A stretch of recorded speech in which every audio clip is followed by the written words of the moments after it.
Yo, good morning, y'all. What's happening? Make sure y'all stay tuned to the show tonight.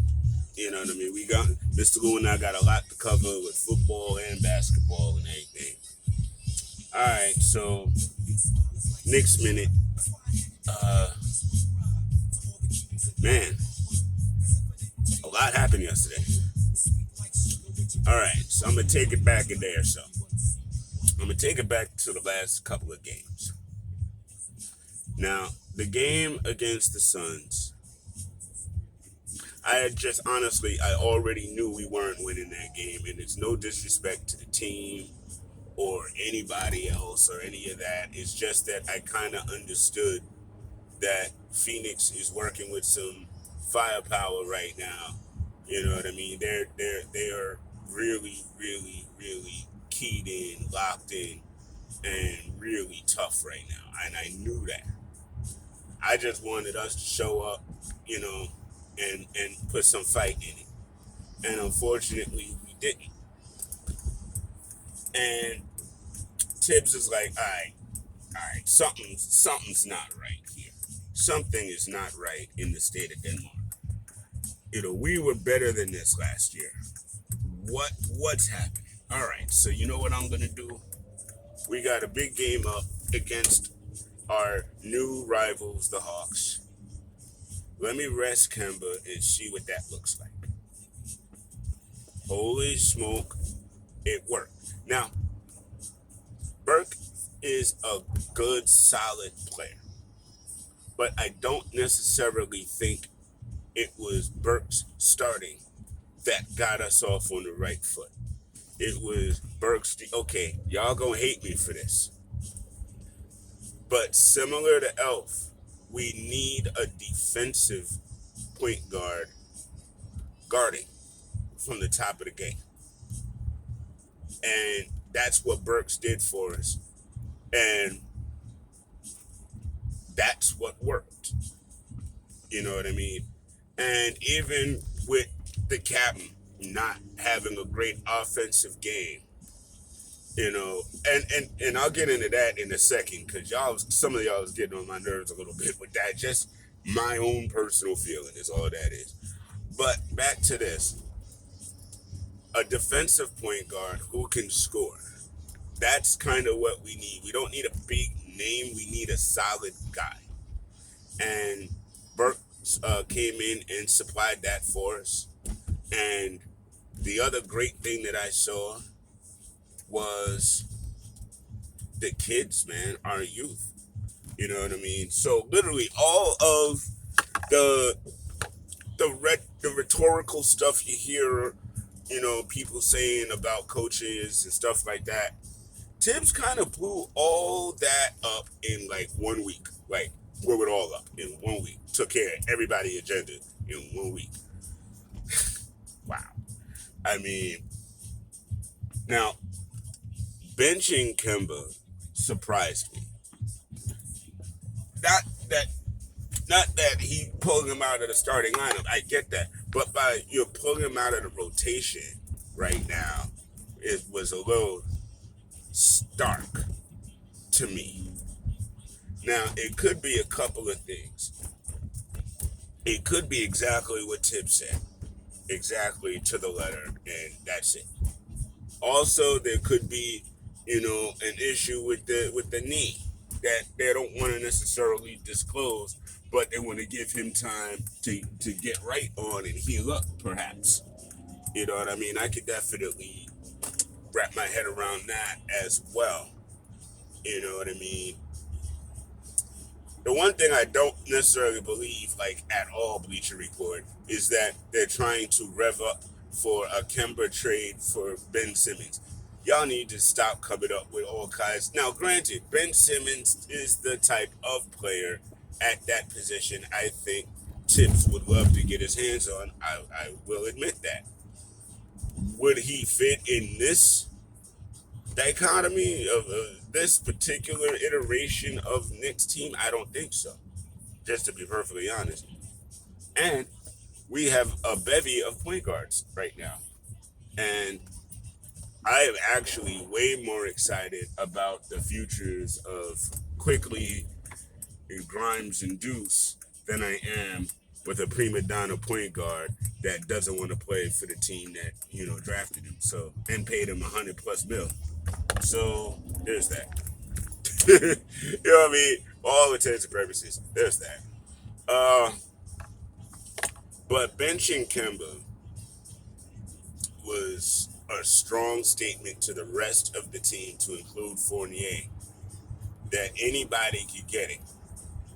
Y'all better act right, play right, commit, because anybody could get it. And that is such a strong and important statement from the head coach to the whole team. You know what I mean? So, yeah, Thibs, kudos, bruh. You're coaching. Like, but not just coaching X's and O's. You really doing your thing. Now, the other side to that is, yeah, it's just weird, ladies and gentlemen. I'm in a lane that has to leave, and the knucklehead behind me just sat in my blind spot, like literally not letting me leave. It's so weird that the lane ends. You can't lock somebody into a lane. Folk they just don't know how to drive sometimes, ladies and gentlemen.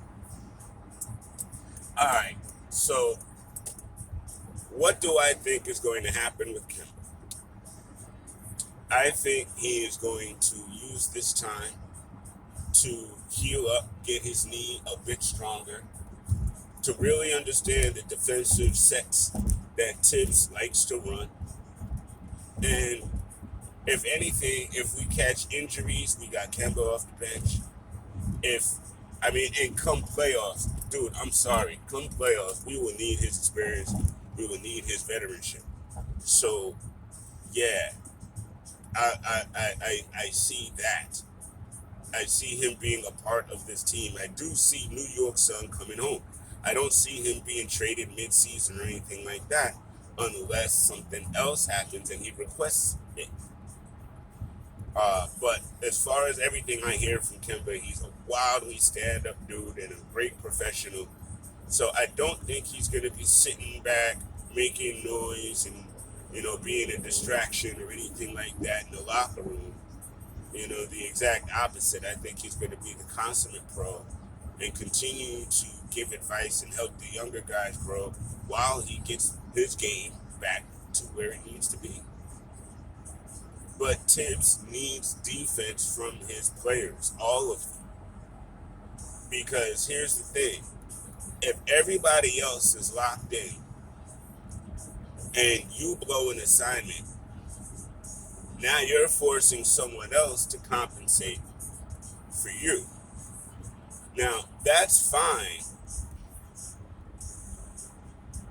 once in a while. But that is very, very bad if it happens frequently.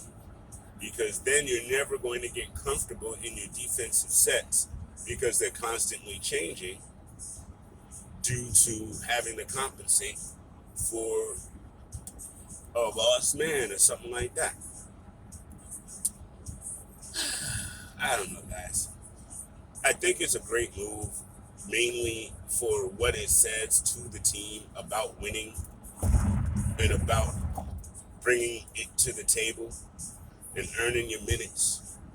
You know what I mean? So kudos to Thibs for that, most definitely.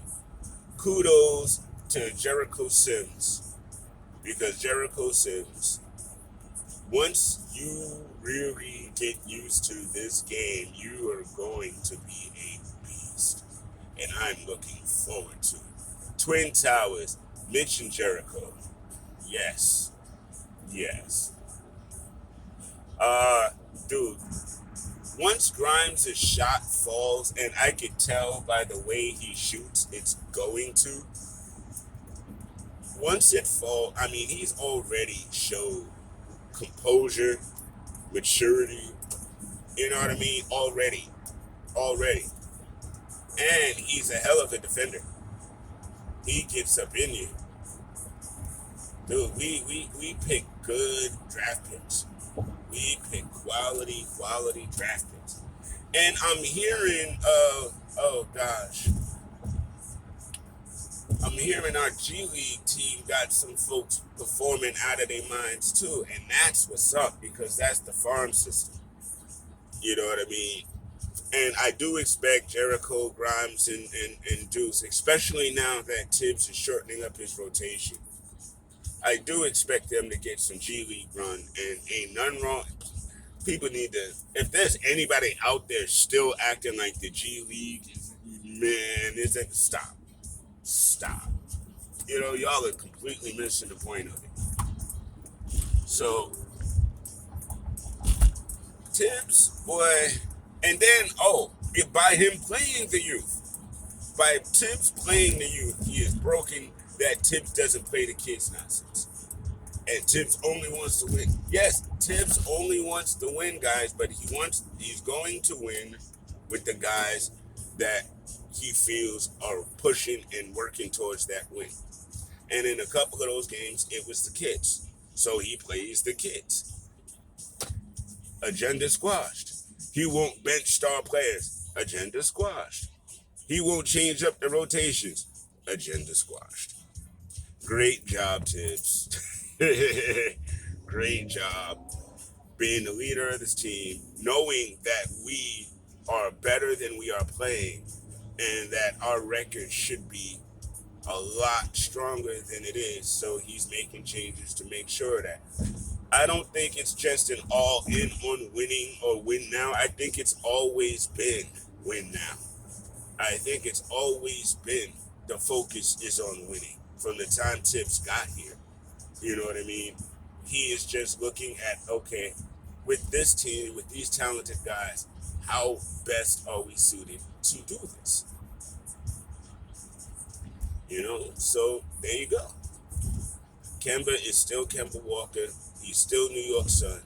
None of that has changed. You know what I mean? Listen, the Boston Celtic fans feel away, and that's fine. They paid him a whole lot more money than we did. You know what I mean? And they keep forgetting, you know, that Oklahoma City is the one that pays the balance of that big check, and we paid him like 8 mil. So, you know, that Schroeder thing is pretty much the same thing.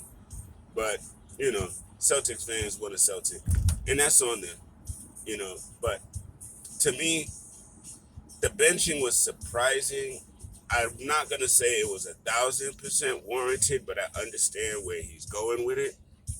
And again, I feel like once Kemba gets back to who he is, if he does, I even said at the beginning of the season, even a fraction of Kemba was better than what we were getting before.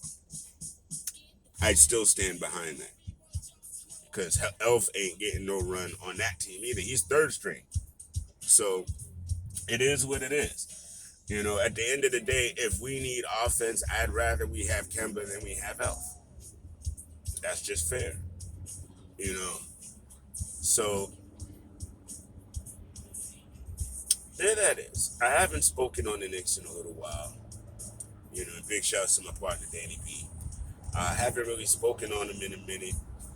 It's been a lot going on this last week. So that's why I apologize for no Candid Corner last week. But we're definitely coming back tonight and Thursday back in full effect. Might even run a little longer so we can cover some of the stuff we missed last week so we can catch everybody up. So we'll keep you posted on that. But as always, I really appreciate you guys watching my videos. You know, following me on Twitter, on any of my Twitter accounts, the Candid Corner, Fahim Insurance, y'all know the deal. Knicks Corner, I share that with Danny, you know, so you never know. If you get a wild message, if you get a message of kindness and peace, that's pretty much Danny. If you get something that might be a little bit spicy, that's probably me. But again, guys, either way, it's all love. The Knicks got a good test against the Nets tonight. I'm going to say it right now. The next 3 games, Nets, Chicago, Denver. I think we can win in Denver and Chicago, definitely. The Nets, it would be a great win for us, although I don't necessarily think it'll happen. I know it'll be a close game. And somebody on Channel 4 News yesterday was like, oh, it's the battle for bragging rights. No, it's not. Stop doing that. I'm sorry. I don't see bragging rights in one game against the Nets. Let's save all of this rah-rah talk till the postseason where it matters. You know what I mean? That's how I look at it. I definitely want to. I don't know. I want to see. I think I want to see Atlanta. But I tell you what, ladies and gentlemen, they might have lost Bogdanovich, but Atlanta's in trouble. With not in their season, they're gonna do great. They're gonna continue to do great. I mean, against the Knicks in the playoffs. I saw it. Mitch being healthy is most definitely one of the linchpin joints. We needed Mitch healthy in the playoffs last year, and he wasn't, and we got eviscerated in the paint. The other night, with a healthy Mitch and then a healthy young Jericho coming in behind him, oh man, putting them 250 pounds on Capella and him, bruh. If we get a playoff series with Atlanta, it's gonna be a hell of a go 7 games joint. I'm calling it now. The way everything is constituted. You know what I mean? And I'm excited to see it. I think we're going to be all right. I still haven't really changed from my projections of 4th seed, 50 plus wins. I still think we'll get there. I don't really see anything that'll hamper us from achieving that, to be honest. As long as we continue to do what we're doing as far as defense and, playing Knick basketball. And that's what we're doing right now. We're most definitely playing Knick basketball. And I'm excited for the week. Enjoy the game tonight, win or lose. Knick fans, wave the banners. We about to hit up December basketball, baby. Yeah.